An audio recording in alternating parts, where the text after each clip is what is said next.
Blog Talk Radio.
Welcome, friends, readers, listeners, and viewers from across America and around the world.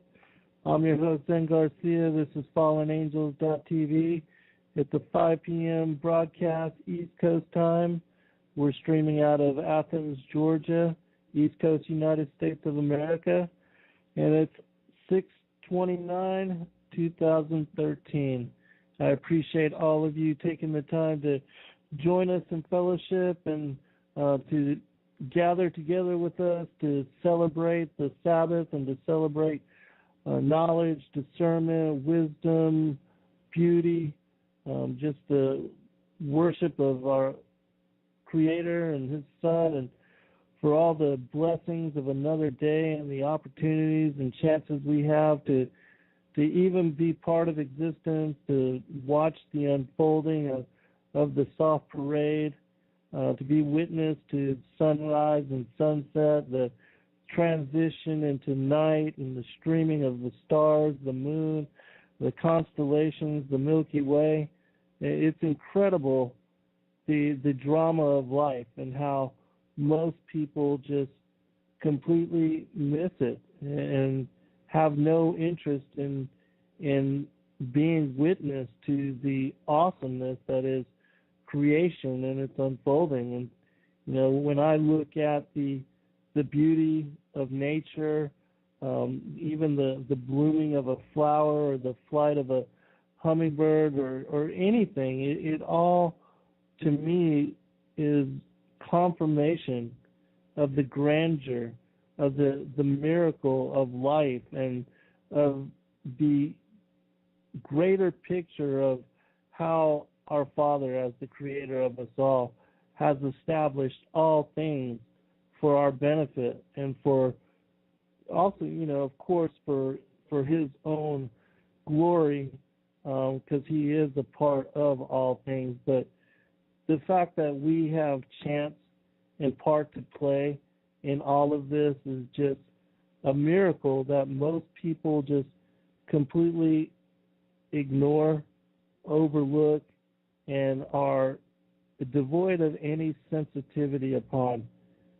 And so I implore you to use this day and this moment to reach out to your loved ones, to your family members, to your children, to overlook the little things that are sometimes nonsensical, meaningless, those things that cause division, cause bickerings and fights and struggles where we get mad at one another, because we are not promised any more tomorrows, and at any point life could be taken away from us or our loved ones. And so use this moment and this day to embrace your loved ones, reach out to them, let them know how you feel, and encourage them in whatever way you can with your walk, your example, your relationship with the Father and the Son. Let them know that you are concerned for them and for their eternal inheritance, their salvation, and their everlasting existence. And you'll have a chance to share your testimony with them. But anyways, let me go ahead and bring Robert on. Robert, are you there, brother? I am here, and boy, am I happy. I am feeling good. I'm so glad to be on your show, and I love that resounding introduction you just gave about the Lord's creation. I think that the beauty of Lord's creation, the absolute, unparalleled magnitude of it extends all the way through everything, including His Word. And with His blessing, we certainly will bring some of that out for the people out there to kind of ponder. I'm a little bit nervous, of course, but I am glad to be here on the show.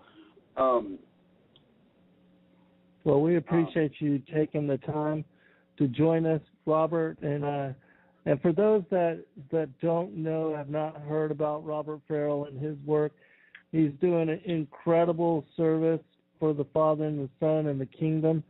And you can find him on YouTube. And it was actually just a few weeks ago that one of my listeners had sent me a link to some of his work, and I had then watched through his video and then watched a number of other videos that he has brought forth. And for those that don't know, he brings a lot of the documentation, the extra canonical books, things that have been hidden, forgotten about, veiled, purposely disappeared, and he's brought them to video form. He reads them for you, and I know that a lot of you do not have the time or the luxury to read a lot of these works for yourself, even with individuals like myself bringing forth that they are out there and that we do have access to them, and that in itself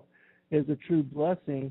Most don't have the luxury of time to be able to sit down and spend your afternoons in delving over these many different texts and study them in such a way that they can bring revelation and bless you in your life. Well, Robert has read a number of them to video form, and you can download these videos. There's simple applications that will convert his videos into MP3 form, and then you can download these MP3s to your iPad, your iPod, the different ways that you listen to even this show. Take it with you on your journeys when you're jogging or walking in a weight room, on a treadmill, or driving between jobs or to a job. Because I know that a lot of us truth seekers, because of the lack of time, we try to utilize what space and time we can to the wisest that we can to benefit our lives. And this is one way that you can study a lot of what I have been covering for a number of years. And one other thing about Robert's journey is, and he's going to share his testimony with us, and then I'll give him a chance to give his contact information and to let you know where you can go to study his work and to download these different things, is that he had a similar journey as many of us, in that a lot of us, in seeking truth, initially we turn our backs on organized religion and go seeking out to find anything that we can that would give us personal revelation and a direct experience of the divine. And I know myself that I even lived in a van for 4 years, traveling all over the country and reading everything that I could to try to access such spaces. And so Robert has similar testimony. And so, Robert, why don't you give out your contact information, where people can find your work, and where they can go to support you in what you do. Okay. Well, first of all, as for downloading, I don't mind certainly if anyone downloads. There's plenty of downloaders, of course. Anything that I do is there to help others. That's why I put it up, and that's why I put it out. Jesus Love,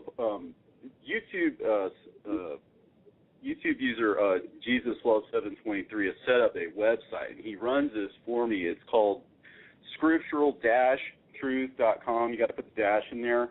But what's available on this website is, like you said, many of the readings which I've done, which basically I did for my own sake. I just wanted to hear them myself, and at the time that I did them, they didn't exist.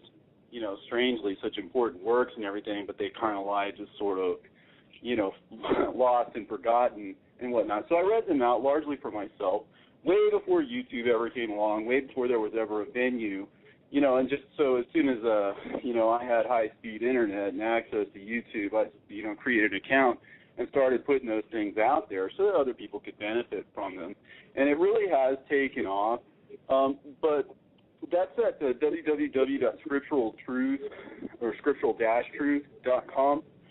And there's all kinds of readings there. you'll find my book, the Super Gospel, which is a compilation of all ancient Christian Gospels. It's kind of like a harmony of the Gospels, but it's all one big thing. So it takes all of the infancy Gospels, all of the Agrapha, and integrates them into a linear reading so that, with one read-through, you can basically get a fundamental knowledge of, it's sort of a survey, if you will, of all the ancient Christian, gospel material that remains to us. And that's available there also as a PDF.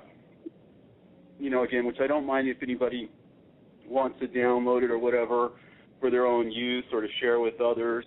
That's perfectly fine with me.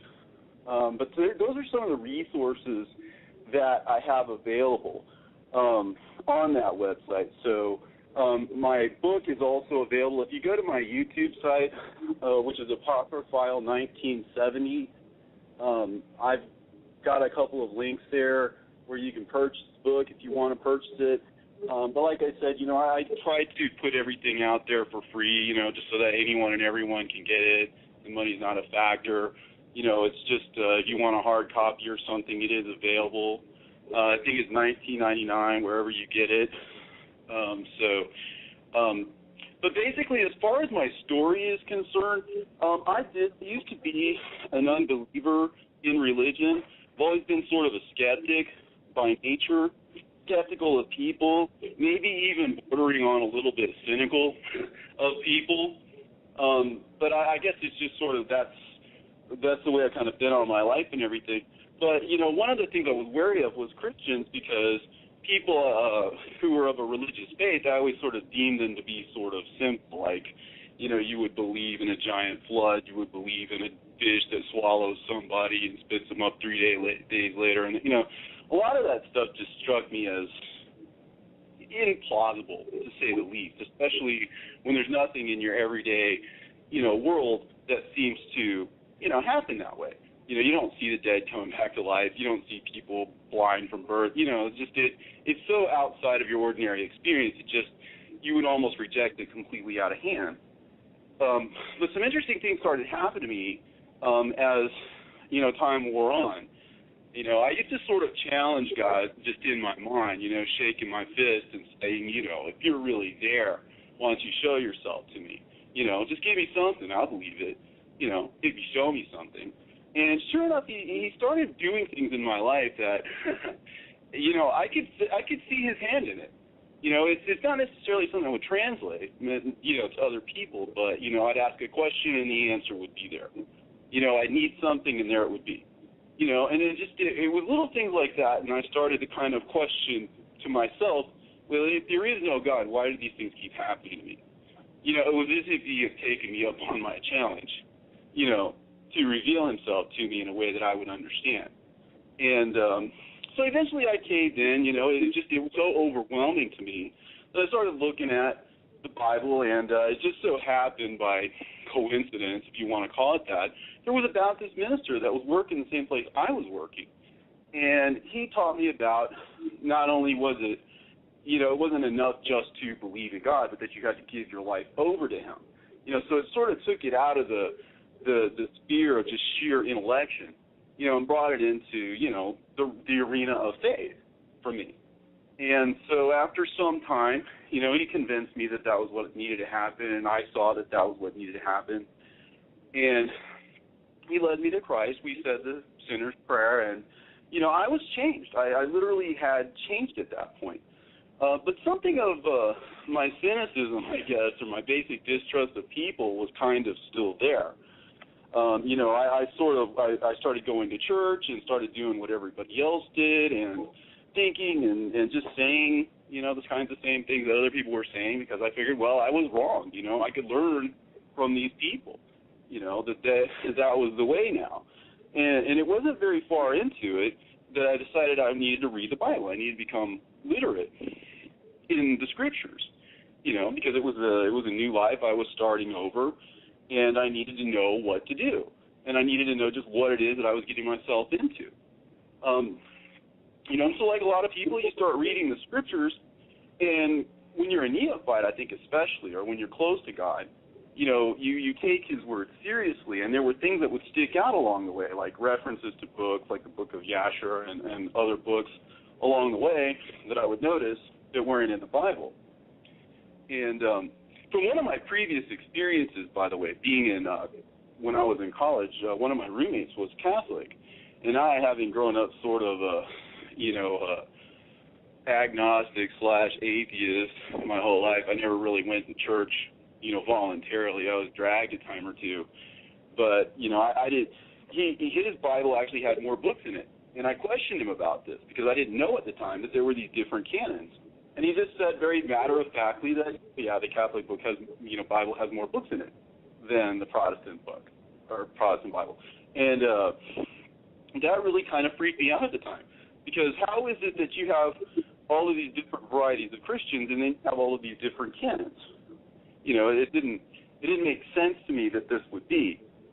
And finally, the last straw was after having read Jude and finally figured out through reading several different Bibles and their footnotes that this was actually a reference to a book that was outside of the canon. Then my antenna went way up, because at that point, you're basically asked to believe either a writer of the New Testament scriptures or your pastor. In my mind being the way it was, sort of very black and white, very, skeptical, I guess, of men, it wasn't hard for me to side with God on this. It wasn't hard for me to side with Jude on this. And so kind of thus began my foray into apocryphal writings. I found out that this book still existed, and you had to go to a secular bookstore to order it because all the Christian bookstores that I went to didn't carry it. And, so all of the different barriers that I ran into and all the different flack that I started getting from all of my fellow Christians and from, Christian institutions like the churches and the Christian bookstores and stuff, they weren't very cooperative when it came to finding out about these things. And they weren't very accepting of people who, delved into these kinds of things and asked these kinds of questions. And so it put some distance between me and the institutions, that I was just getting into. I realized that wasn't the place for someone like me, at least at the time, because I just could not fit in with the cookie-cutter sort of mentality. And I don't know how much this, parallels your experience of it, but I suspect a lot of people out there who start asking these kinds of questions and noticing these kinds of things have a similar kind of, experience, with, orthodoxy or with institutions or with, Christianity as it now exists. And, so that's kind of how it started with me.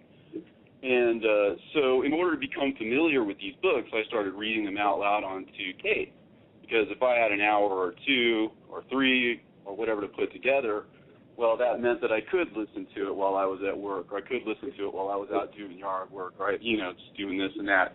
And so it started kind of sinking in just what it was these people were saying. And so,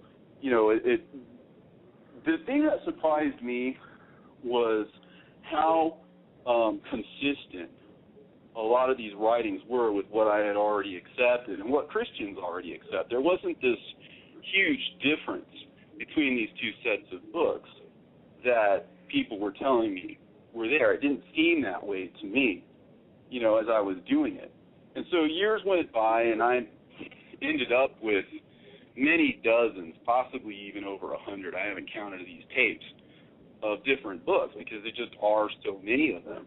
They're so voluminous. We're talking in huge volumes of things to read, and so, that's kind of basically how it started out. Now, hey, Robert, let me cut in here for just a second. Sure. For those that, as far as the extra-canonical and the extra-biblical books, what most people don't realize is that there are literally tens of thousands of texts out there available to the seeker to read and to come to discernment on, and that fill in the blanks and they give greater detail on what is the foundation of the canon. And then there are also many books mentioned within the Old and the New Testament that we no longer even have access to. And I'm talking about like the Book of the Covenant, the Book of the Wars of the Lord, the Book of the Seers, the Book of Jasher, the Book of Jubilees, and you can look this up for yourself. I'll even detail a particular document that gives mention of all these different many texts. The Manner of the Kingdom, the Book of Statutes, the Book of Samuel the Seer, all these different texts that are mentioned within the canon that we do not even have access to. And there's also particular scriptures and passages that relate these different missing books. And so there are many, many, many texts which we do have access to, and then many that we don't. And so for those that do have access to the chat room, I'm not going to mention all of them, but I'm going to go ahead and post an article there that makes mention of many of these different books that are, that are cited within the text of the Old and New Testament, but that have disappeared, that are completely missing, that we have no compilation and no resource on. And so there are many, many, many different texts out there. And so for those that, are trying to come to discernment on the different things as far as having a relationship with the Father and His Son, I would try to study what is available, knowing that, at any point some of these other texts could also disappear and that we could never even have access to them. One of the, a perfect occurrence of this that just recently happened was I had downloaded and copied a number of what are the Targums, which are the different language translations for the original Hebrew Torah when the people were taken into exile and were living in Babylon and were assimilated among the heathens and the pagans there.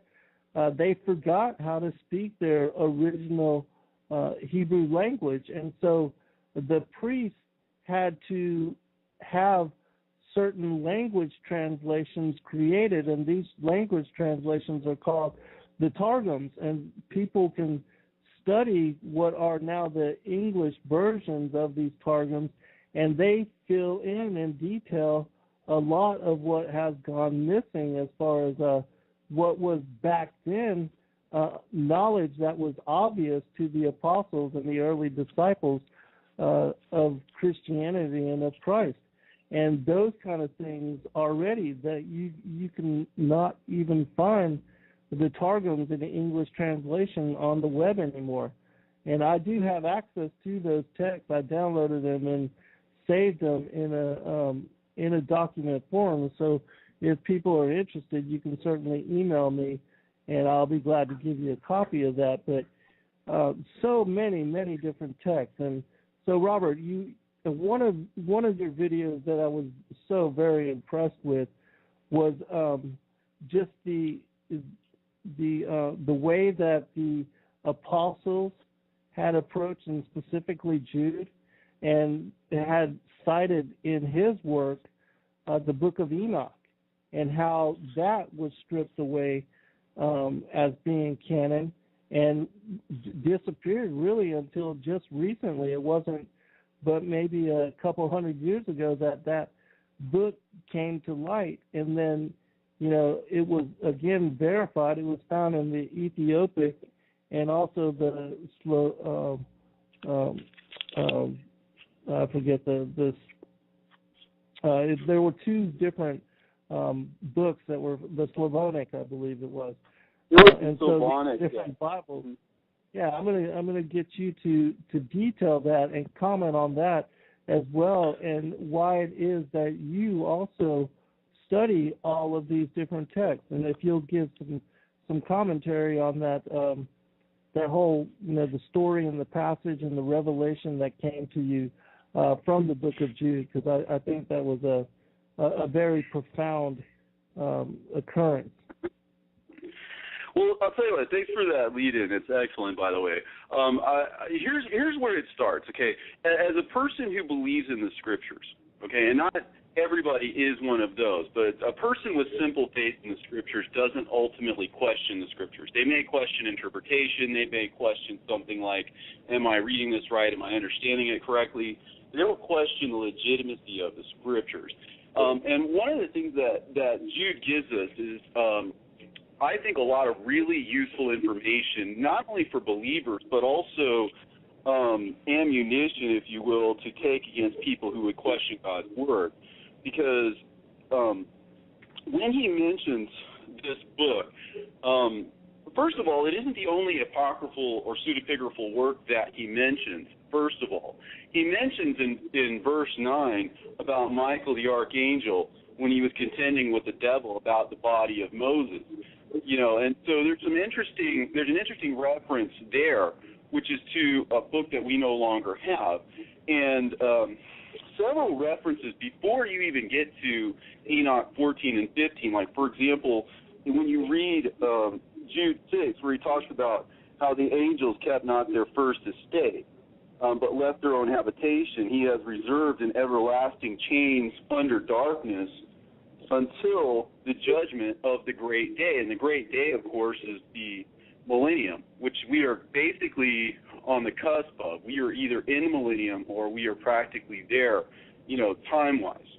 And so the chains of darkness or whatever are reference to Enoch chapter 54.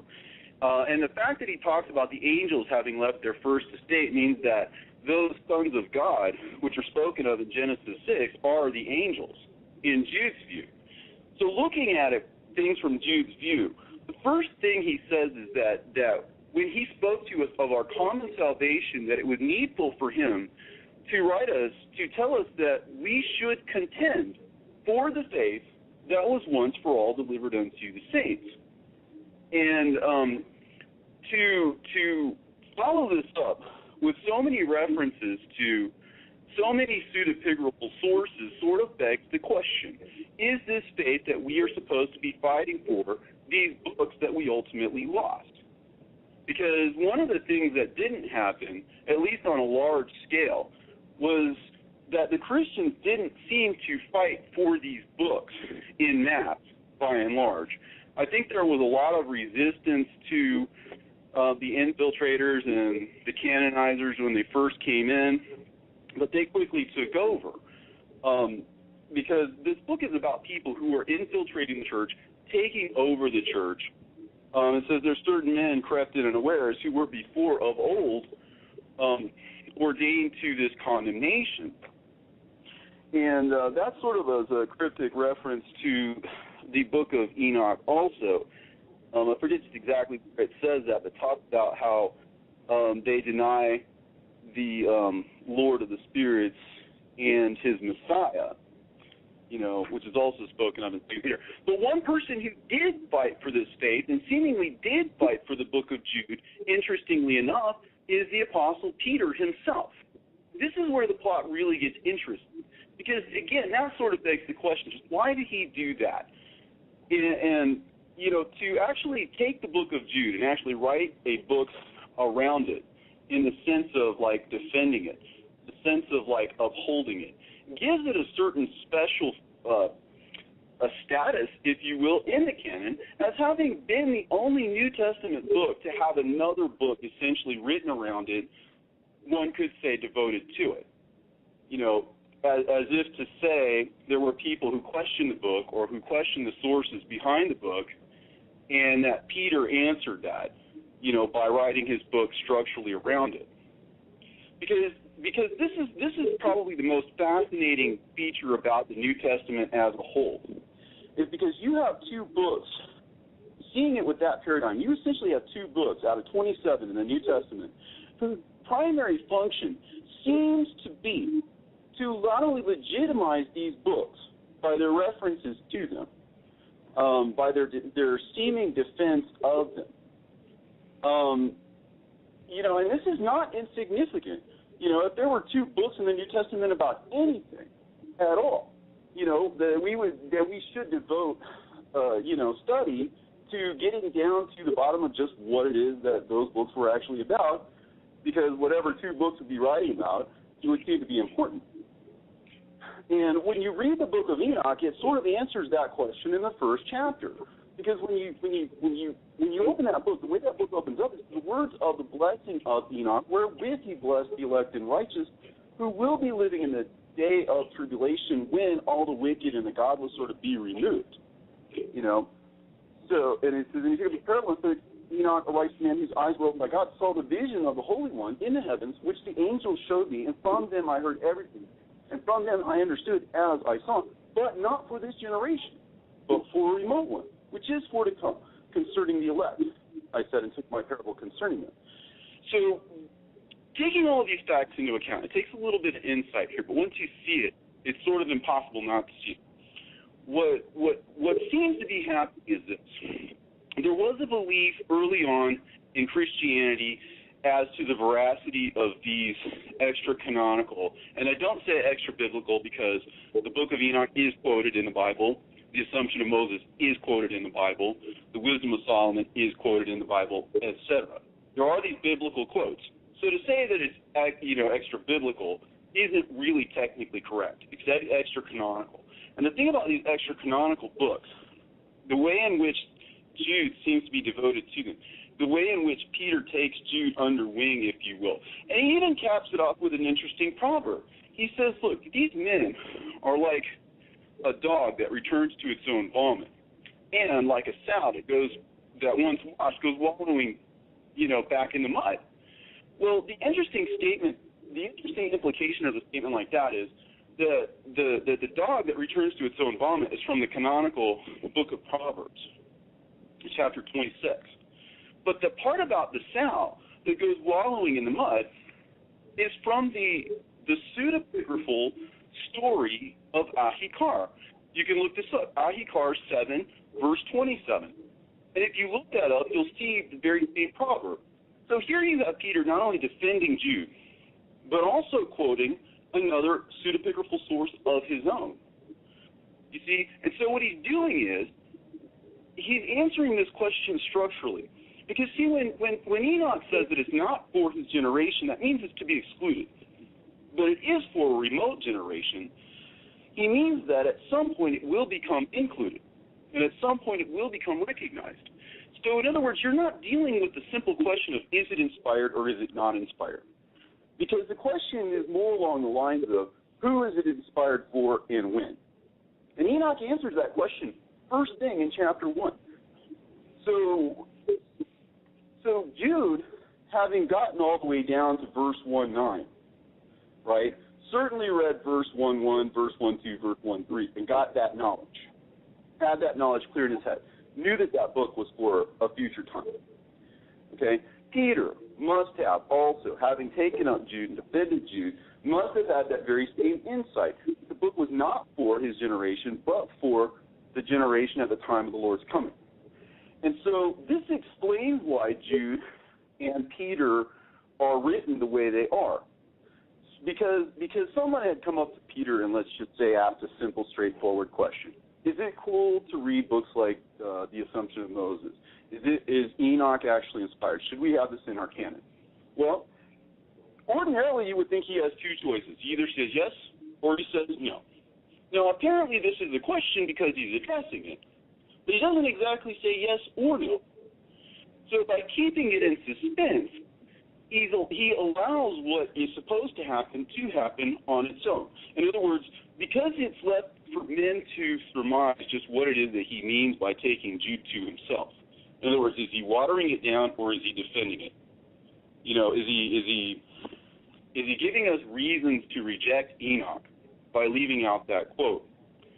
Or is he keeping it out of the canon until such time as it's meant to be reintroduced?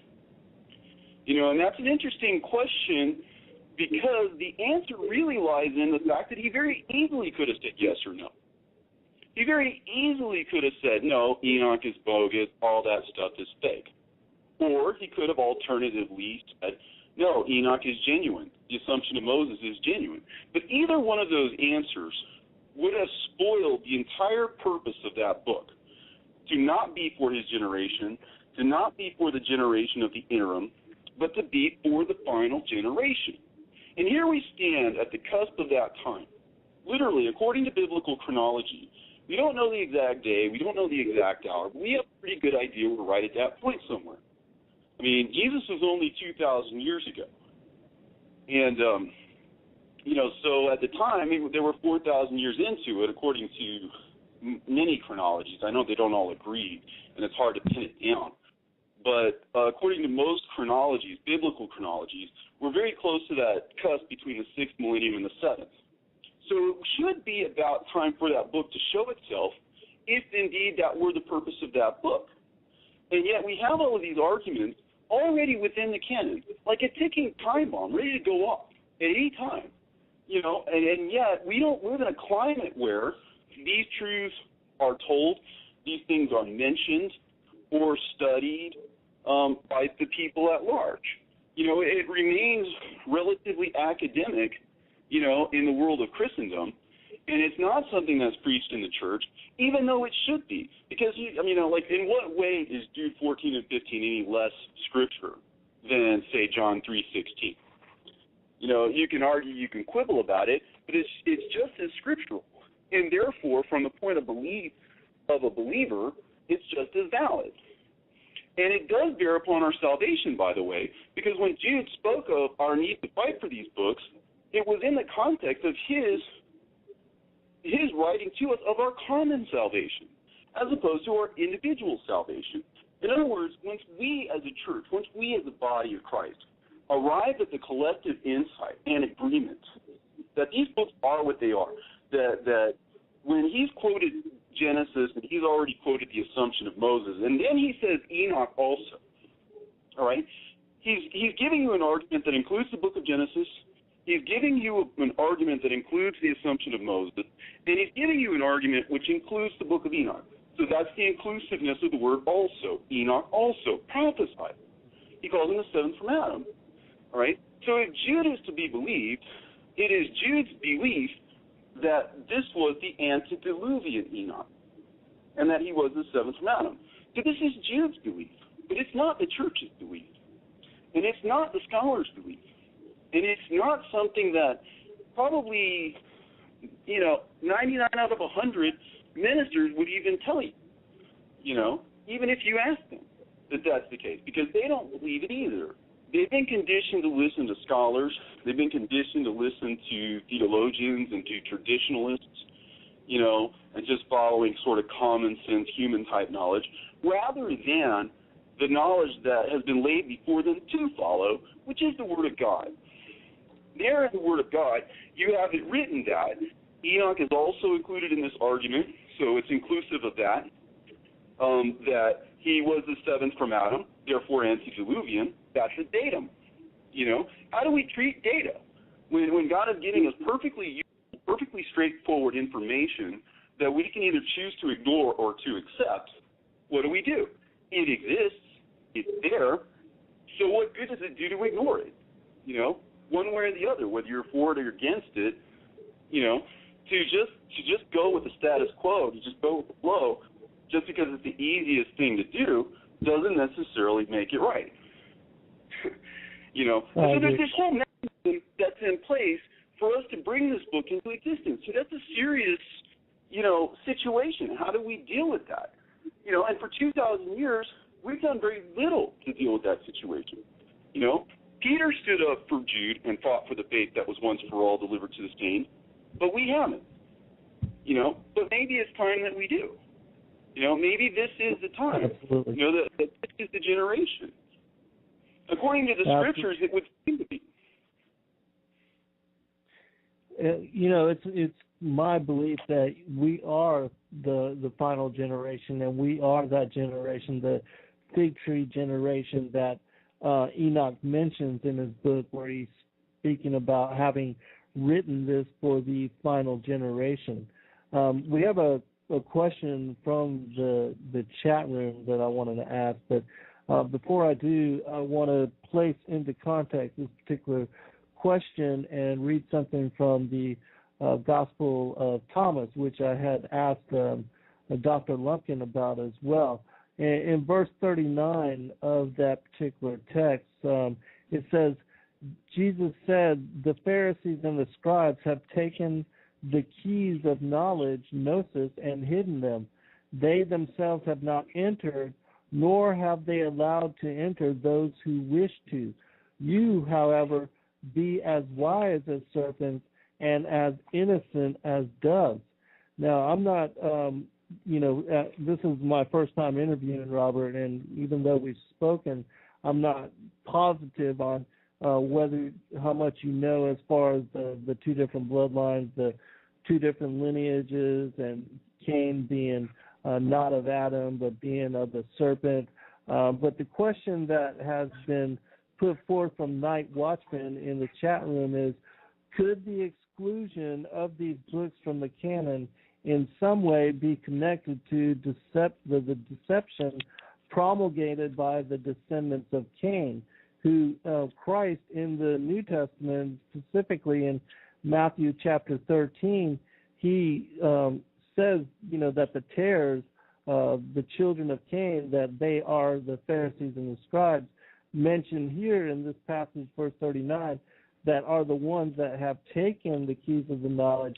And it's my opinion that they've done much of this, and that even the canonical process was not to bring truth to the people, but done more so to hide and to disappear and to veil and to keep hidden knowledge and truth from the masses. But could you share your opinion on all that?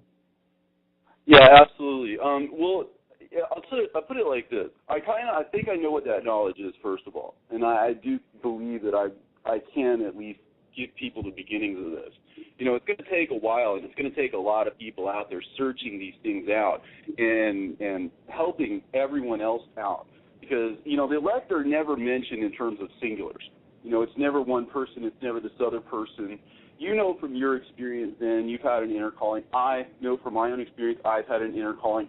I've spoken with lots and lots of people who tell me the same thing. Just something is waking up inside of them. Something is, just in it. And this is what God is doing. As far as what that knowledge is, when, for example, Jesus says, from the blood of Abel to that of Zechariah, whom you slain, meaning the scribes and the Pharisees, right? Between the temple and the altar. What did the Pharisees have to do with the blood of Abel? Exactly. He says it's so that all blame may fall upon this generation. So what does he mean by generation? Well, from the time of Abel, right, who slayed Abel? It was Cain. It was his seed. It was his bloodline, right? The scribes and the Pharisees couldn't possibly have slaughtered Abel. We know who did that. So why is he blaming them? He's not really blaming them in particular. He's blaming that generation. That from the very beginning, there has been a seed that has walked alongside us as though they were one of us, as though they were among us. All right? And they think a certain way. And their thinking is sort of infectious, I guess is the word. It seems logical. It's plausible. It's specious. If you look out into the world where science predominates, where the intellect of man predominates, and this is what's happened with the church, really. But as far as, because they've fallen prey to the whole logic. Anytime you ask somebody why Enoch was left out of the Bible, they don't appeal to scriptural evidence exactly. They appeal to human logic. They say, oh, come on, the giants couldn't have been 3,000, 4,000 feet tall. Come on, the angels don't come down and, mate with the, they tell you all kinds of things that seem plausible. But see, that's where people buy in, because it's easy to just be a naysayer, but it's hard to be a believer in the face of a whole bunch of other people, a world populated by people who don't think the way you do. And you always have to swim against the current. And it does. It takes a little bit of I hate to use the term rebelliousness, but that's kind of the way it is. You have to stand up and say, you know what, I'm not going to go with the flow. I'm not going to say what everybody else says. I don't believe what everybody else believes. Those keys, that knowledge, the reason they had to hide it was because it was condemning to them. When you read in the book of Revelation, for example, about the sword that cut off one of the heads of the beast, right? What else does it say in the book of Revelation about the sword? That out of his mouth comes a two-edged sword. That sword is the word of God. And all of these different heads, different millennia, there's 7 heads and 10 horns. There's 7 heads for the 7,000 years. There were 7 days and 7,000 years, 7 heads and 7,000 years. Okay, and when it says that this head was cut off by the sword and then it grew back, what it means cryptically is that there, after 4,000 years, at the very beginning of the 5th millennium, there was the sword of God's word that had taken and triumphed over this beast, that had killed it. And that is the knowledge of his word, the keys that they went and hid. So if the word was the thing that chopped off that head, how do you get that head back? Because you have to disarm and disable the word. And the way that you do that, the way that the devil did that, was because there is a heavenly meaning couched into every earthly meaning that you see within the scriptures.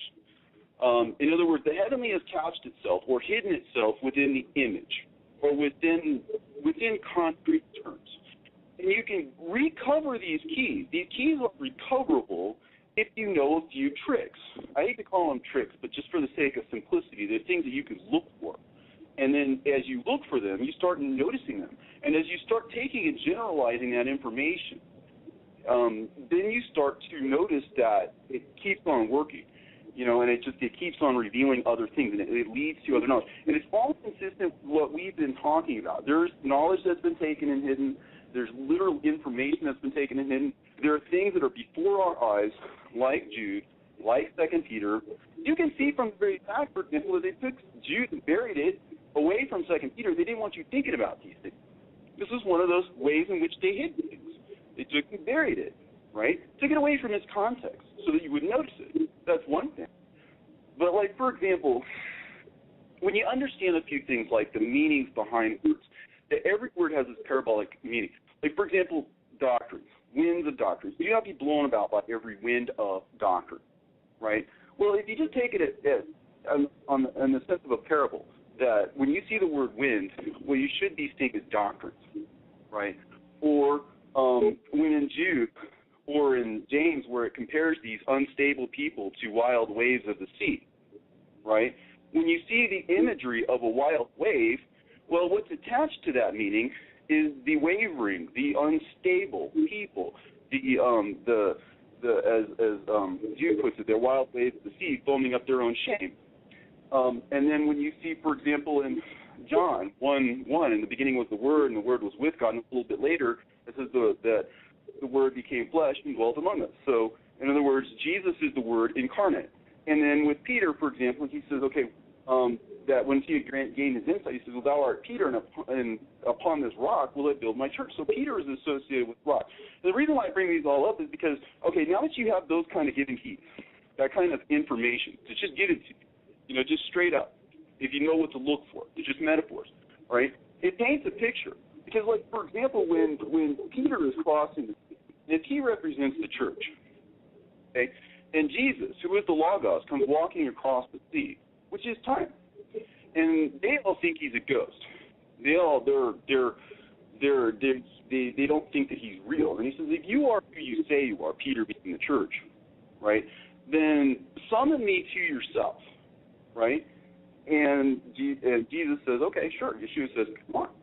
And so Peter, who represents the church, is looking at Jesus, who represents the Logos, right? And as he's approaching Jesus, he is able to walk upon the sea being this age. He sent them out ahead of him, right? So this is the time element. And as soon as he starts walking upon the sea, or is transcendent of this age and this people and this teaching, in other words, it shows us that through looking at the Logos directly, like as in confronting what we're seeing in Jude, confronting what we're seeing in 2 Peter. When we keep our eyes on the Logos, we are capable of transcendence. The church once had this transcendence. This is the information that's being imparted to us through these codes. Okay? And so when the wind, or these doctrines, because remember when they were rolling, the winds were contrary. So the doctrines were contrary. So when he took his eyes off the Logos and started to pay attention to the waves, which are these waverers, right? Which these infiltrators, the wild waves of the sea, they're foaming up their own shame, right? So it's painting a picture, and by means of that picture, when you take those keys and then decode based on your observation, based on your knowledge of how to get these keys and how to use these keys, right? And just keep on using these keys. You know, anytime you want to know something, you just keep on plugging them in until it reveals itself to you. That Peter, the church, sank into the world, in other words, because he was paying attention to these false doctrines and these infiltrators of the church who are the wild waves. And that he sank into the sea, which is this age. And that's basically where we are now. And then it's the Logos, then, which is the Word of God itself, that now pulls the church up and out of it, right? Mm-hmm. And so that paints a picture of how we are to end up. You know, how by looking back upon and reaching out to the Word, the Logos itself, we can be saved from this age, you know? So there is a happy ending to it all after all. Sure, we sink into the world. Sure, we become, in effect, defiled by all of these false doctrines. And we have our transcendence stripped away from us by these infiltrators of the church, you know, as happened to Peter. You see, then it's telling us what's going to happen in church history. So this was all coded in prospect.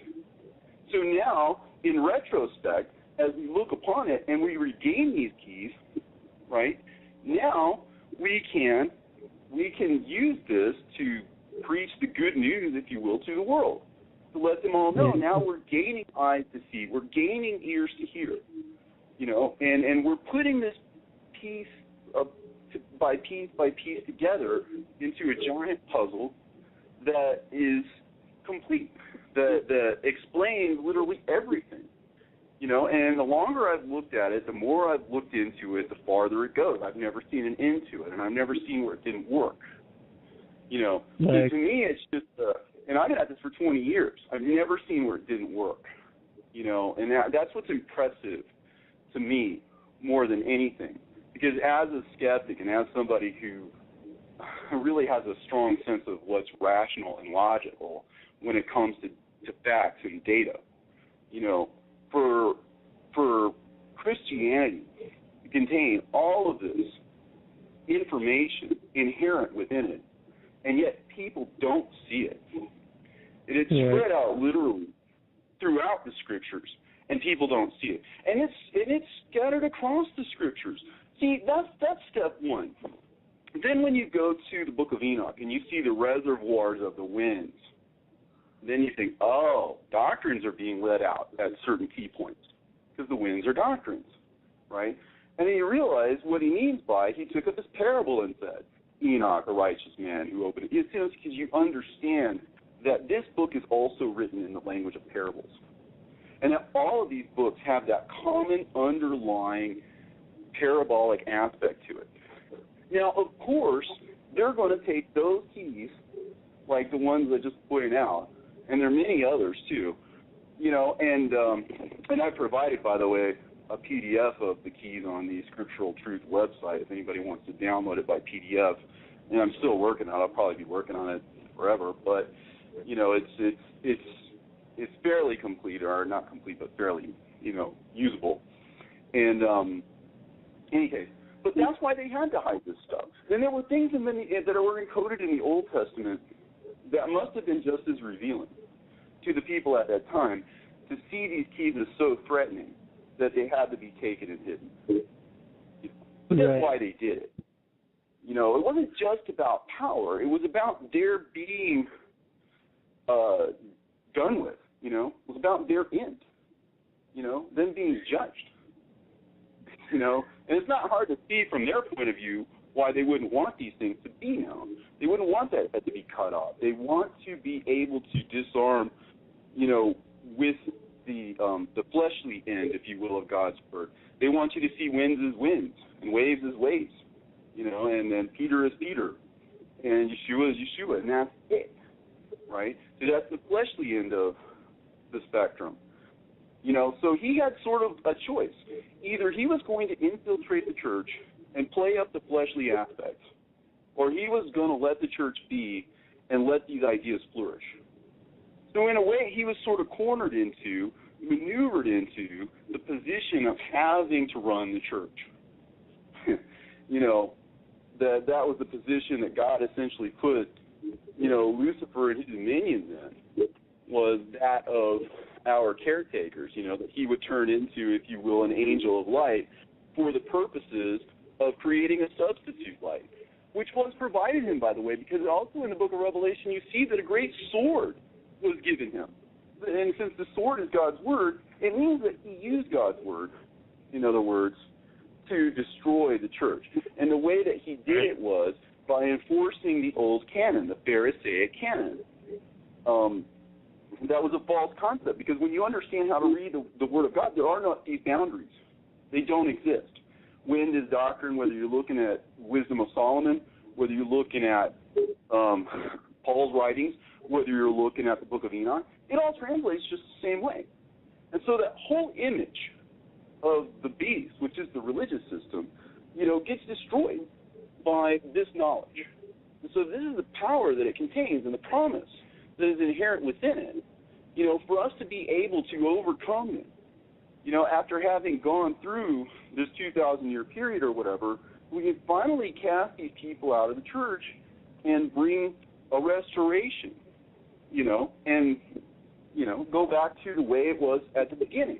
Because the end is at the beginning. That's the original teaching. We arrive at what we knew from the first. And that's essence of it, to try to get that back, to fight for the faith that was once for all entrusted to the saints.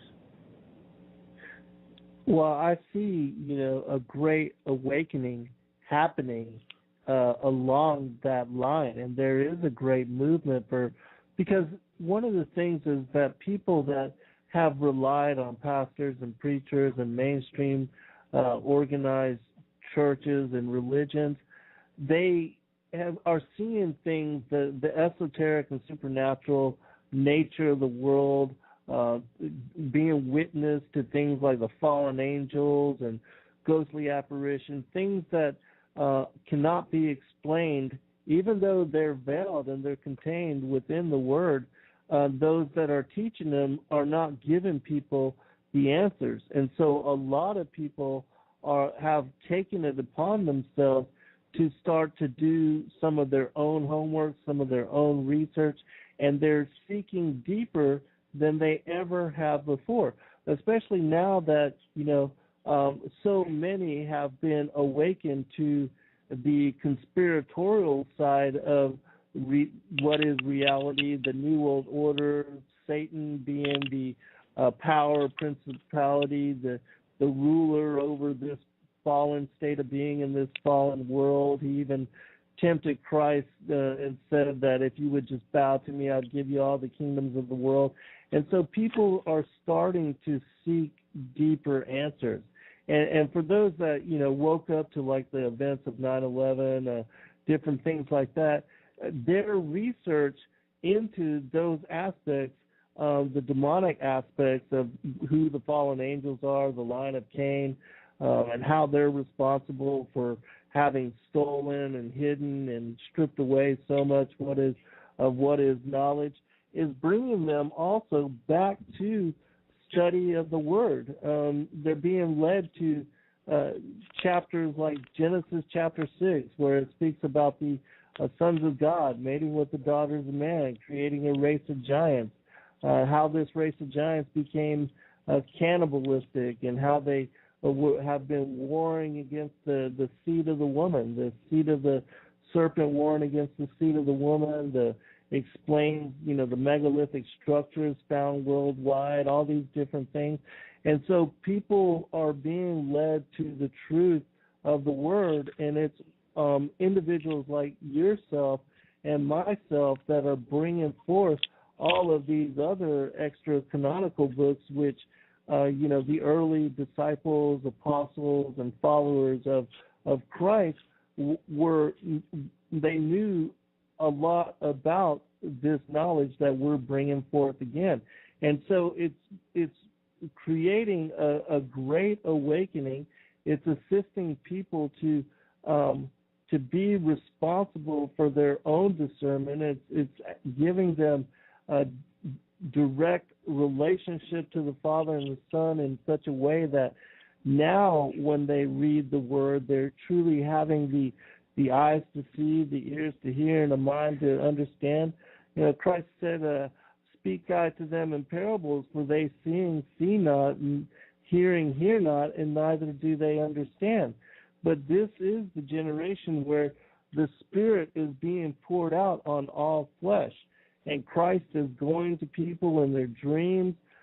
So many are being awakened to the great war and the battle that we're in. And so, most people beforehand had no idea of the contest, and had no idea, nor really any interest in the deeper aspects of life, our higher purpose, our role, our missions for being here. Nobody really was even questioning, what this life is about, who we are, why we're here.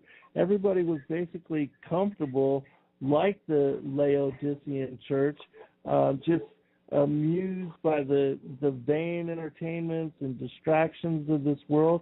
But things have changed to a large degree, especially over the last 10, 15 years, and especially since the events of 9/11. The economy's been inflated with debt. Children are being forced to move back into with their parents. The American dream has been busted, and so people are being forced to seek out answers and to look at life with renewed perspective and to try to understand the deeper aspects of it. We're refined by fire, and we're still at the beginning of sorrows. And so, but there is a lot of seeking, and people are no longer just okay with the prosperity doctrine and that everything's okay and that we're going to fly out of here anyways, and you don't have to worry about any of the things that are coming upon us, because people are struggling, and they're having a difficult time feeding their families. There's outside of every major metropolitan city now, there's tent cities. There's not enough good jobs available, and people can sense the urgency of the times that we're in, and it's just a matter of peace comes sudden destruction, and that at any time the world could be turned even further upside down from where it is. And so I think with the youth, they had once been so hopeless and not being given the answers to really understand and to what we're dealing with as far as the reality. But there are so many people that have stood themselves up, individuals like yourselves and myself that have taken on the role of being a watchman to the people, that have decided to sound the trumpet, even at the risk of our lives, to do the work of the kingdom, to make that a priority. And the Father and the Son have awakened so many to the discernment of what's going on that the answers are now making themselves available. And those keys which have been hidden for so long are presenting themselves again to the people, so that if you really seek and if you're really hungry to know, there is availability as far as truth out there to lead you to correct discernment. And so, Robert, let's get you to comment on that, and then I'd like for you to, because we're quickly running out of time, I'd like for you to once again give out your contact information and then talk a little bit about what you see coming as far as the short term, the future. Okay. Well, first of all, again, my contact information. If you want to download any of the PDFs or you want to download the Super Gospel, a great many of my readings and whatnot are available at www.scriptural-truth.com. You can always go to my YouTube site, which is Apocryphile, APOCRYPHILE, 1970. And, again, I don't mind if you use the YouTube downloader or whatever to download any of that stuff. Fine with me.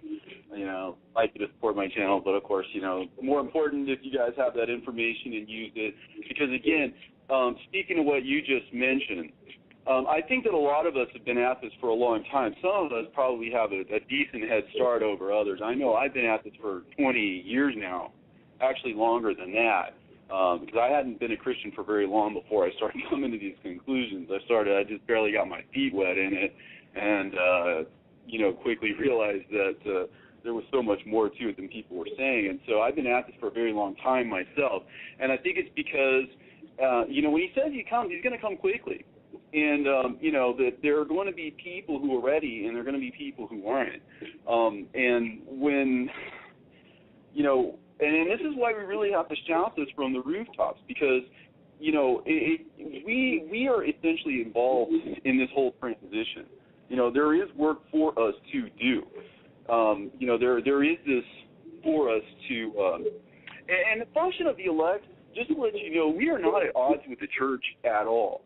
One of the things that I don't have time to go into now, but just as I mentioned before, how Peter has a specific meaning and has to do with the church, the Apostle John also has a specific meaning, which can be derived, I'll go into it some other time, but, that he actually has a specific meaning too. But what you see is that Peter and John work together. John represents the congregation of the elect, because remember, he is there until Jesus' return. If it be my will that he should remain until I come, right? And he was one of the three pillars. There was James, there was Peter, and then there was John, right? And so, in any case, there is a pillar named John who represents the elect, who is remaining. And remember in Revelation also he says, I will make you a pillar in the house of God, right? So in other words, by associating us with John. But in any case, what you see is Peter and John working together, like in the book of Acts and in the, where they run together to the tomb. And John is always giving deference to Peter. What that is it's a detailed and intricate set of instructions for the elect to follow in order to deal with the church. That everything is for the sake of the church. That John outruns Peter to the grave, and he sees the grave open there, but he allows Peter to enter into it. And this is to tell us, who are held back until the time of the end, that our first duty is to the church, and our first duty is to show ourselves deference to it. So we have to do whatever it takes to bring this message not only to the world at large, but to the church. So we can't pit ourselves against them, because that is not what we are called to do. We are here to help them. Now, the people that are running it, a lot of them may not be open or receptive to it, which you kind of feel like they're going to come around. But what's going to happen is this, and this is detailed in the book of Enoch, chapter 45 through 50, which I won't have time to go through all of it. But anybody who's interested in what the near future is going to be like, that's a really good place to start, because it explains to us just what it is that's coming. There is the congregation of the righteous shall appear. All right, so that's step one, right? So in other words, this is kind of essentially what's going on now. The elect are starting to show up. So we're already seeing this come to pass. So this is Enoch, I got it here, 38:1. So the congregation of the righteous shall appear, and the sinners will be judged for their sins and shall be driven from the face of the earth. So how is this accomplished, first of all? Well, if the answers have been hidden from us, and all of a sudden they come to the foreground, well, people start seeing them, right? Then that empowers us to take it to the take this issue to the world, to force the issue, right? Because if the wicked are whatever driven from the face of the earth, then it is through the righteous ones that this happens. It says, and then the righteous one shall appear before the eyes of the righteous, whose elect works upon the Lord of spirits. And he shall appear to the righteous and to the elect who dwell on the earth. And so then it says there won't be any dwelling place for them after that. And so, like, for example, when these things are known, there won't be any place for the previous doctrine. There won't be any standing for it. There won't be a way in which the lie can perpetuate itself anymore. And so them, with their whole foundation cut out from underneath them, they are completely vulnerable, insofar as they will no longer be able to pass these things off. Because they don't hide these things for nothing. When you hide truth, okay, it only lasts for as long as you hide it. And once that truth becomes known, once the cat is out of the bag, right, then all of a sudden the jig is up, because you have that was it. That was all you had, right? And so by telling the truth and by forcing these issues, because remember, Jude told us to fight for this faith. He's actually asking us to do something. So this is a call. This is a call to arms. And, the elect are going to be somewhat confrontational, somewhat militant. But again, when you look at the interaction between John and Peter, and if you want to get a better idea as to what I mean by that, by the way, a good place to go is the Peter Principle.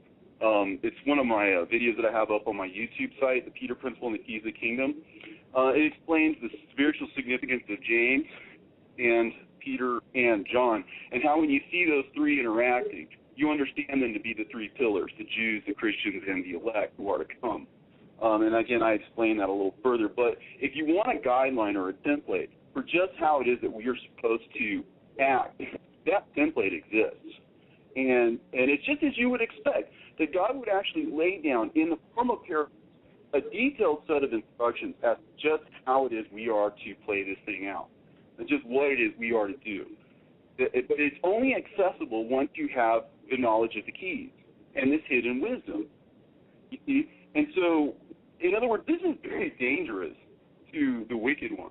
This is very dangerous to his generation and to his seed, and to those who side with them, because this really does spell the end, because it's all been kind of a sham, something that was taken from us, that we have been robbed of what was our birthright, that we have been cheated out of what was supposed to have been given to us freely. And that the apostles themselves, by placing an antidote in the form of 2 Peter and Jude, first of all, within the New Testament, for us to come across this insight in due time in order to effect this change and to give us the weapon of the Word, because they killed with the sword. Remember, they were given the sword of God's Word to, in other words, to force the fleshly issue, to force the superficialities. Because by having taken the keys, all that was left was the superficialities. We didn't know what the words meant. We didn't know the significance. We didn't understand the higher from the lower, right? We couldn't understand the heavenly things because we didn't understand the earthly things.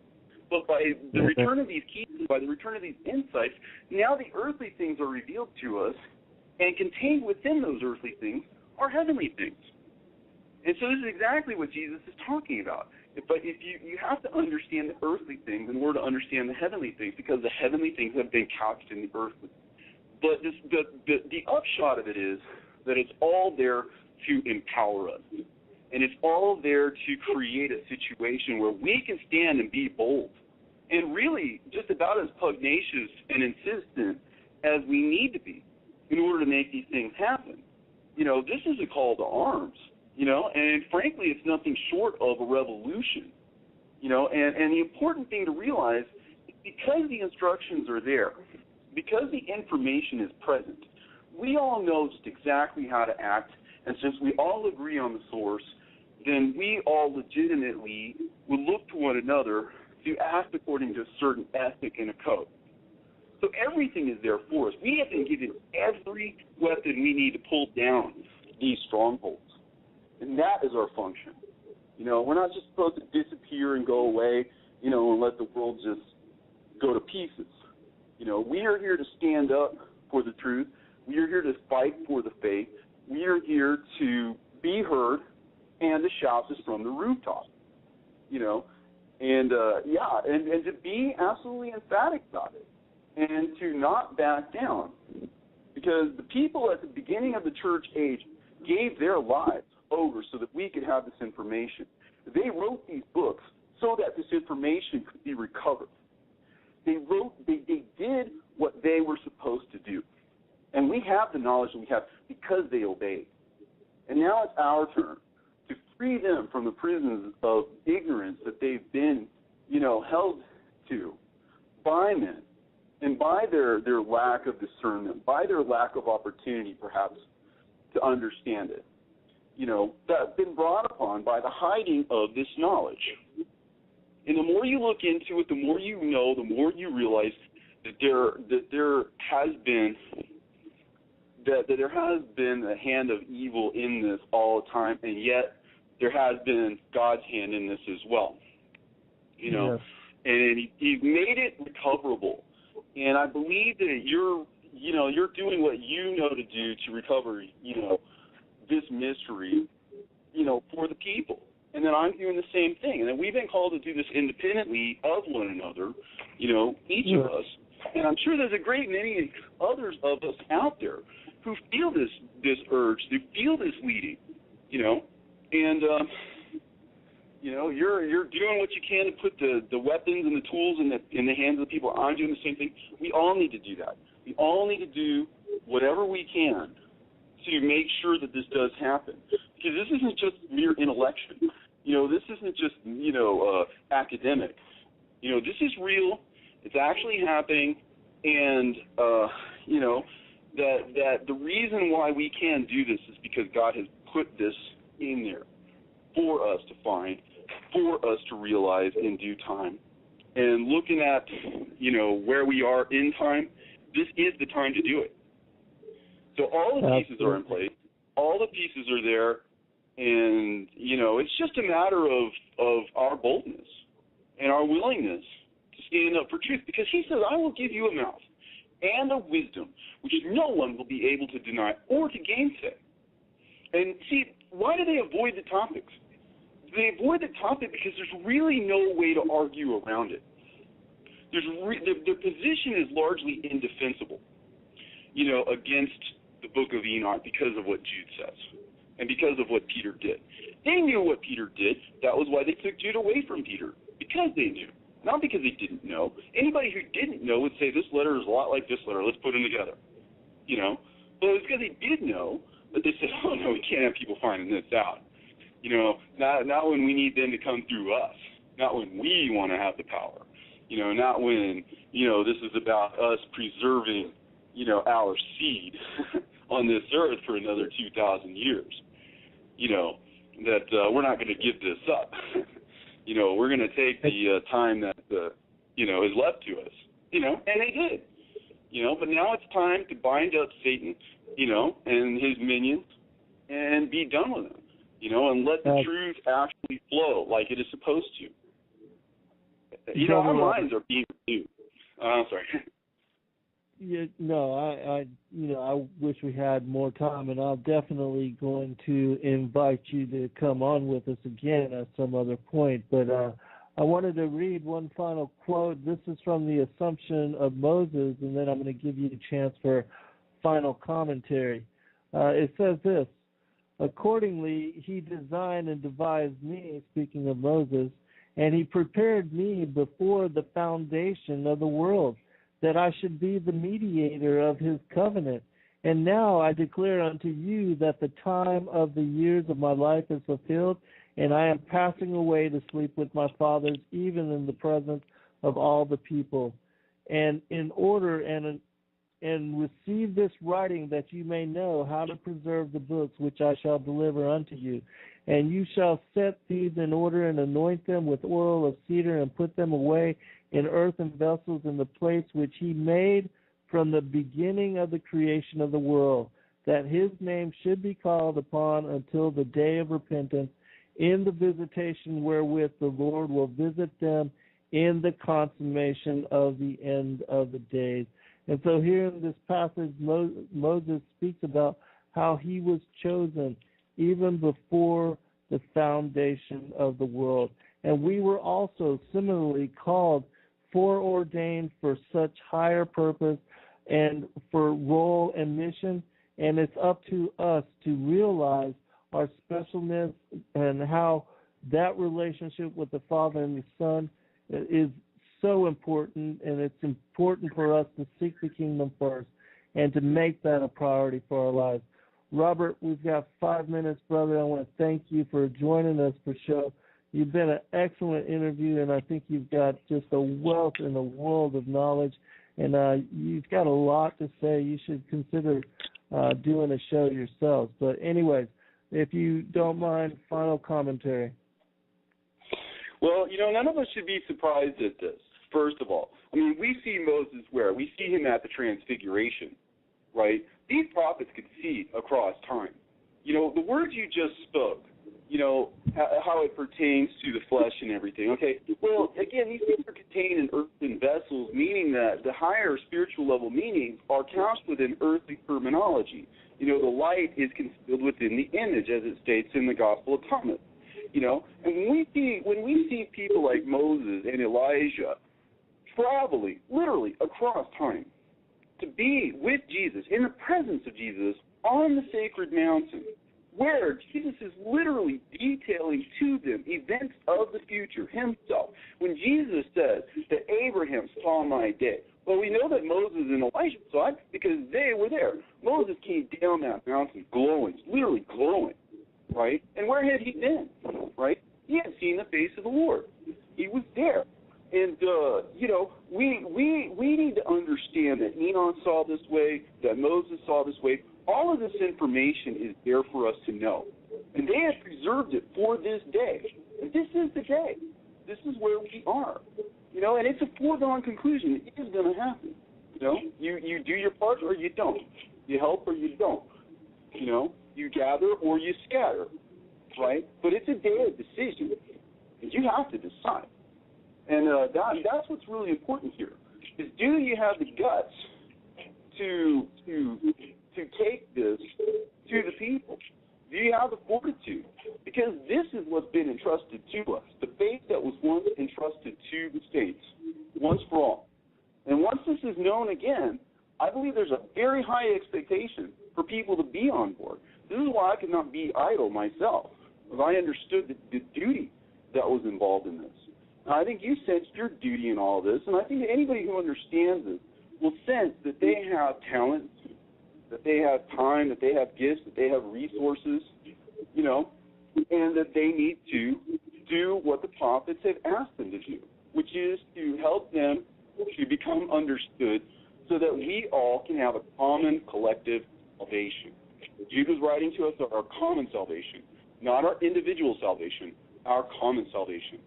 And that's what this is about. This is about all of us getting out of here. This is about all of us making this happen, And the elect are many. The multitude of the wise is the safety of the world. And that's what God is bringing forth. Anybody who can understand this stuff and can find this stuff and can see this stuff, can chase 1,000. And two of us can chase 10,000, It just takes time to act, and it's time to know. And I think the time is short. And all of us see these things happening all around us. You mentioned all the grim news in the world. But there's good news, There is an answer to all of this stuff. And it contains an incredible power and an incredible mystery that is absolutely mind-boggling. And that's about all I can say about it at this point. It's huge. It's immense. That was perfect, brother. And once again, I appreciate you. We're 10 seconds out. I'll see everybody next Sabbath, and we'll definitely bring Robert on with us again. God bless all. Good night. God bless. God bless, brother.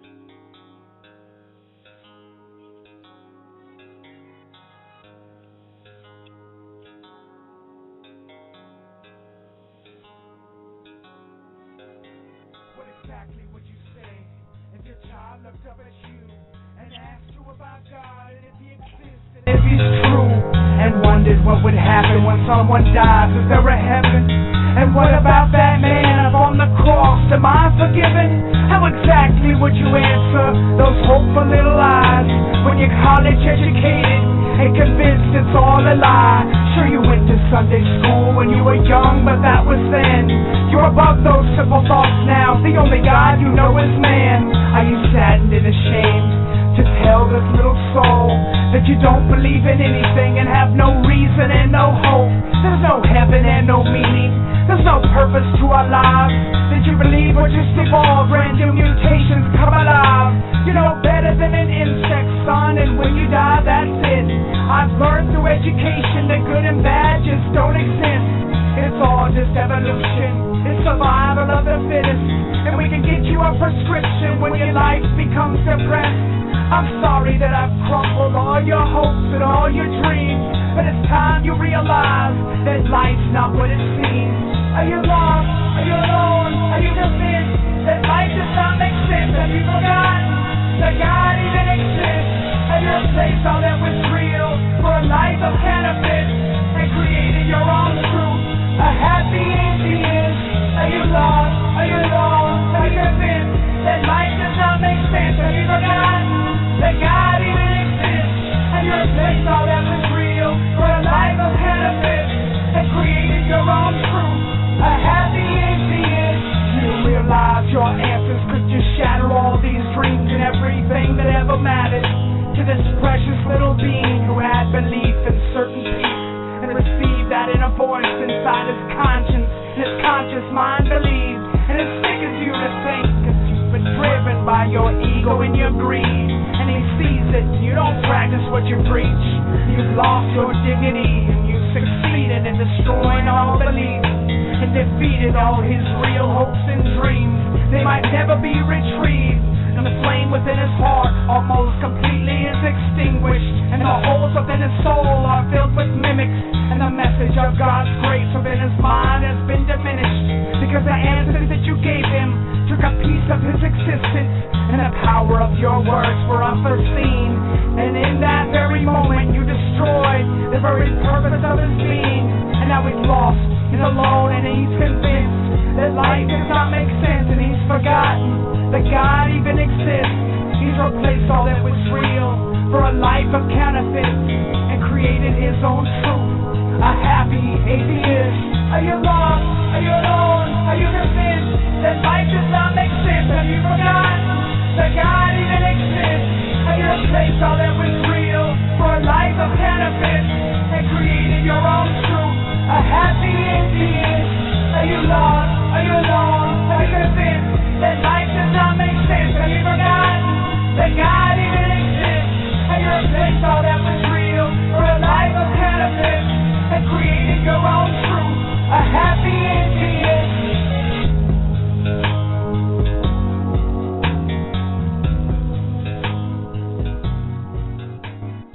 The fact that we have chance and part to play in all of this is just a miracle that most people just completely ignore, overlook, and are devoid of any sensitivity upon.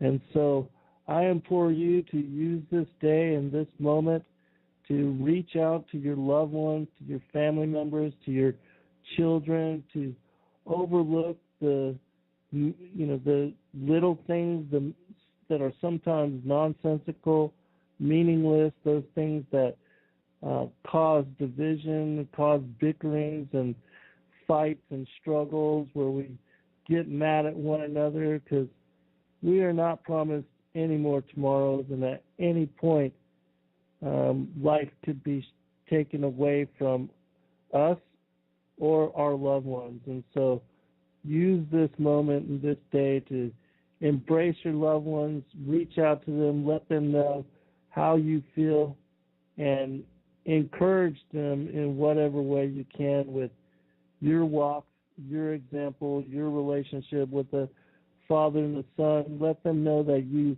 are concerned for them and for their eternal inheritance, their salvation, and their everlasting existence. And you'll have a chance to share your testimony with them. But anyways, let me go ahead and bring Robert on. Robert, are you there, brother? I am here, and boy, am I happy. I am feeling good. I'm so glad to be on your show, and I love that resounding introduction you just gave about the Lord's creation. You know, I think that the beauty of Lord's creation, the absolute, unparalleled magnitude of it extends all the way through everything, including His Word. And with His blessing, we certainly will bring some of that out for the people out there to kind of ponder. I'm a little bit nervous, of course, but I am glad to be here on the show. Well, we appreciate you taking the time to join us, Robert. And for those that don't know, have not heard about Robert Farrell and his work, he's doing an incredible service for the Father and the Son and the Kingdom. And you can find him on YouTube. And it was actually just a few weeks ago that one of my listeners had sent me a link to some of his work. And I had then watched through his video and then watched a number of other videos that he has brought forth. And for those that don't know, he brings a lot of the documentation, the extra canonical books, things that have been hidden, forgotten about, veiled, purposely disappeared, and he's brought them to video form. He reads them for you, and I know that a lot of you do not have the time or the luxury to read a lot of these works for yourself, even with individuals like myself bringing forth that they are out there and that we do have access to them, and that in itself is a true blessing. Most don't have the luxury of time to be able to sit down and spend your afternoons in delving over these many different texts and study them in such a way that they can bring revelation and bless you in your life. Well, Robert has read a number of them to video form, and you can download these videos. There's simple applications that will convert his videos into MP3 form, and then you can download these MP3s to your iPad, your iPod, the different ways that you listen to even this show. Take it with you on your journeys when you're jogging or walking in a weight room, on a treadmill, or driving between jobs or to a job. Because I know that a lot of us truth seekers, because of the lack of time, we try to utilize what space and time we can to the wisest that we can to benefit our lives. And this is one way that you can study a lot of what I have been covering for a number of years. And one other thing about Robert's journey is, and he's going to share his testimony with us, and then I'll give him a chance to give his contact information and to let you know where you can go to study his work and to download these different things, is that he had a similar journey as many of us, in that a lot of us, in seeking truth, initially we turn our backs on organized religion and go seeking out to find anything that we can that would give us personal revelation and a direct experience of the divine.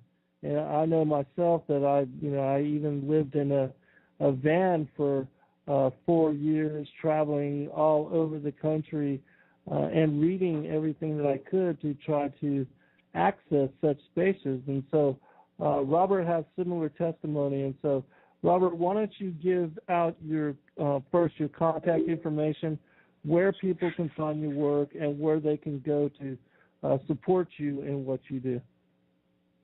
Okay. Well, first of all, as for downloading, I don't mind certainly if anyone downloads. There's plenty of downloaders, of course. Anything that I do is there to help others. That's why I put it up, and that's why I put it out.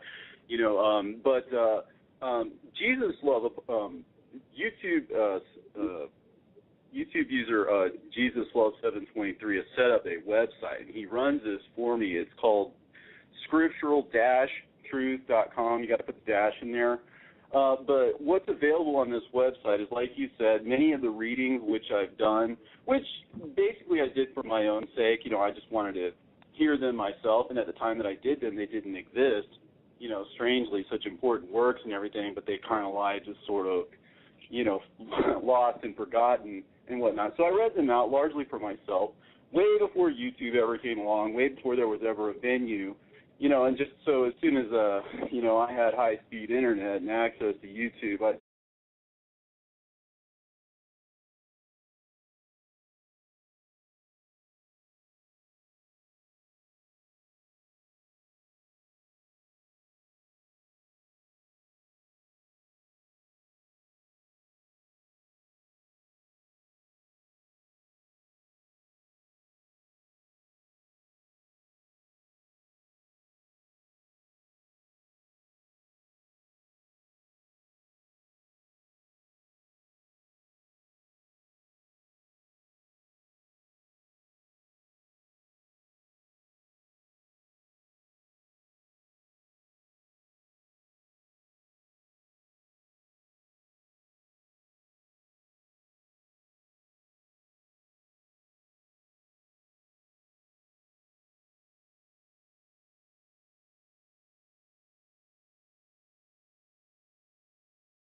Welcome, friends, readers, listeners, and viewers from across America and around the world. I'm your host, Zen Garcia. This is FallenAngels.tv. It's a 5 p.m. broadcast, East Coast time. We're streaming out of Athens, Georgia, East Coast, United States of America. And it's 6/29/2013. I appreciate all of you taking the time to join us in fellowship and to gather together with us to celebrate the Sabbath and to celebrate knowledge, discernment, wisdom, beauty, just the worship of our Creator and His Son, and for all the blessings of another day and the opportunities and chances we have to even be part of existence, to watch the unfolding of the soft parade, to be witness to sunrise and sunset, the transition into night and the streaming of the stars, the moon, the constellations, the Milky Way. It's incredible, the drama of life and how most people just completely miss it and have no interest in being witness to the awesomeness that is creation and its unfolding. And when I look at the beauty of nature, even the blooming of a flower or the flight of a hummingbird or anything, it all to me is confirmation of the grandeur of the miracle of life and of the greater picture of how our Father, as the Creator of us all, has established all things for our benefit and for also, of course, for His own glory, because He is a part of all things. But the fact, created an account and started putting those things out there so that other people could benefit from them, and it really has taken off. But That's at www.scripturaltruth or scriptural-truth.com. And there's all kinds of readings there. You'll find my book, the Super Gospel, which is a compilation of all ancient Christian Gospels. It's kind of like a harmony of the Gospels, but it's all one big thing.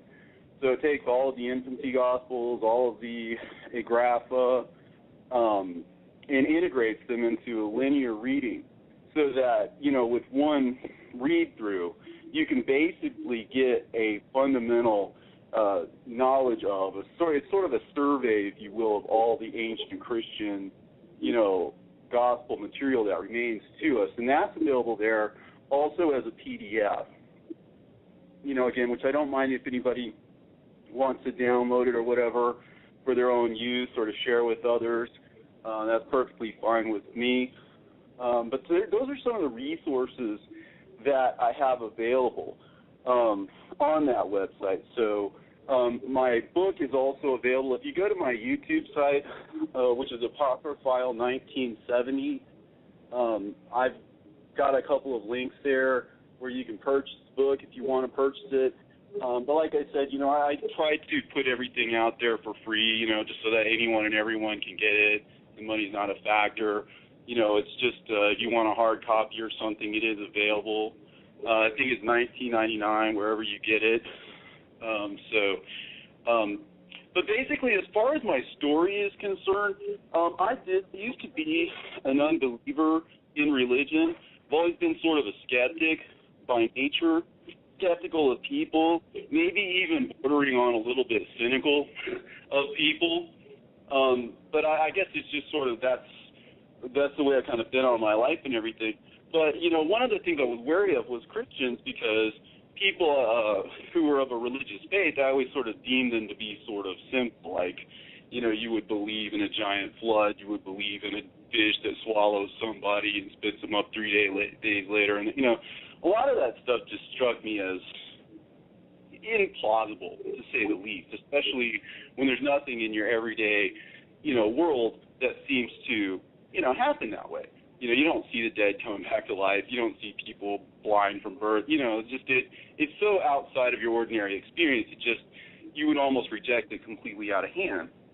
But some interesting things started happening to me as, time wore on. I used to sort of challenge God just in my mind, shaking my fist and saying, if you're really there, why don't you show yourself to me? Just give me something, I'll believe it. If you show me something. And sure enough, he started doing things in my life that, I could see his hand in it. It's not necessarily something I would translate, to other people, but, I'd ask a question and the answer would be there. I'd need something and there it would be. And it was little things like that, and I started to kind of question to myself, well, if there is no God, why do these things keep happening to me? It was as if he had taken me up on my challenge, to reveal himself to me in a way that I would understand. And so eventually I caved in, it was so overwhelming to me that I started looking at Blog Talk Radio.